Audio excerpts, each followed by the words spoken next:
Okay, so the recent US-Iran ceasefire, it was all over the headlines, right? Everyone was saying the crisis was over, we could all breathe a sigh of relief. But what if that wasn't the real story? What if, behind the scenes, that very same ceasefire was actually a cover for one of the biggest shifts in global power we've seen in decades? I mean, listen to this. That's a direct quote from Professor Robert Pape over at the University of Chicago, a guy who lives and breathes international security. The worst strategic defeat since the Vietnam War. That is a massive statement. And it's the complete opposite of everything we heard on the news. How on earth can you have a defeat that big when a ceasefire was just signed? Well, that's the question, isn't it? And it's exactly what we're going to dig into. We're going to peel back that official story to show you what was really happening on the ground and what this so-called ceasefire actually means for the global balance of power. See, to really get what happened, you have to understand that there are two completely different stories being told. You've got the story you saw on TV, and then you've got the story the actual facts are telling us. And right here, the difference is just staggering. On the left, you've got the official line. We got a ceasefire, the crisis is averted, the markets are rallying, everything's fine. But the experts who are actually looking at the agreement, they see a totally different picture. They see that Iran didn't just get a deal. They won. And not just in a we scored some points kind of way. No, they won structurally. They now have control of the Strait of Hormuz. A new global power has just walked onto the stage. And you know, the proof is baked right into the language of the deal itself. It's a total contradiction. The U.S. side says it demanded a complete, immediate, and safe opening, okay? But the Iranian statement confirms that all passage through the strait is now coordinated through Iran's armed forces. You can't have both. Those two things are polar opposites. This wasn't a compromise. It was an agreement that cemented Iranian control. So, this brings us to the actual mechanism behind Iran's win. It's something analysts are now calling the Tehran toll booth. And believe me, it's a total game changer for the world's most vital oil choke point. And yep, it comes with a price. $2 million. That is the new fee for a single oil tanker to get safe passage through the Strait of Hormuz. And let's be super clear, this is not some proposal or a threat. This is happening right now. It's a real, functioning, money-making operation.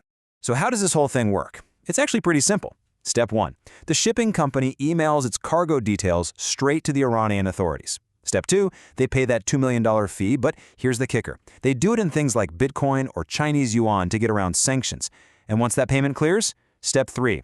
The Iranian Revolutionary Guard Corps' Navy personally escorts the tankers safely through the strait. It's a closed loop, an end-to-end system of total control. And like Professor Pape points out, that $2 million fee, it's about way more than just the money. The money is secondary. The real point is that being able to charge a tax like that on international shipping requires raw power. That toll is a physical symbol of Iran's power on the world stage. But the toll booth itself is really just the tip of the iceberg. Its existence has now locked in three massive, probably irreversible shifts in the global system. And these are the real consequences we're all going to be living with for a long, long time. Okay, let's break these down because they're huge. First, we now have a brand new precedent for putting a toll on a strategic waterway. Second, there's a new financial system in place for getting around sanctions. And third, we just saw a brand new type of proxy power get flexed by Russia. So that first point, the toll precedent. You know, the world economy might just shrug and pay the extra cost, as long as the oil keeps flowing. But the danger here is the precedent this sets. It's huge. Now basically any country that controls a narrow strait or canal has a playbook for how to turn that control into cash and leverage. Then you've got the money side of it. By using crypto to collect these tolls, Iran has created a live, working model for how to completely bypass U.S. financial sanctions. This is a massive proof of concept that every other sanctioned nation on Earth is going to be studying very, very closely. It's a huge step towards a world less dependent on the U.S. dollar. And finally, we have to talk about Russia's role. By feeding Iran real-time satellite targeting data, Russia just demonstrated a brand new form of warfare, proxy intelligence. Think about it. They can help an ally strike an adversary with incredible precision, all at a very low cost to themselves and with zero boots on the ground. It's a tactic we are definitely going to see again. So when you put all these pieces together, the control of the straits, the toll booth revenue, the new financial system, the precedents being set, you come to a pretty startling conclusion. This crisis wasn't just another flare-up in the Middle East. It was the birth of a new kind of global power. And there's a term for it, an oil hegemon. Now, this isn't about who has the most oil under their ground. This is about who controls the flow of oil around the world. The nation that controls the transit routes, the choke points, that's the nation with immense leverage over the entire global economy. And look, the numbers don't lie. By controlling the Strait of Hormuz, Iran now controls the transit of 20% of the world's oil. 20%. That is more than the entire oil production of the United States, and it's almost double what Russia produces. In one move, Iran effectively became the world's first true oil hegemon. So what this really does is force us to ask what power even means anymore. It's clearly not just about who has the biggest GDP or the most aircraft carriers.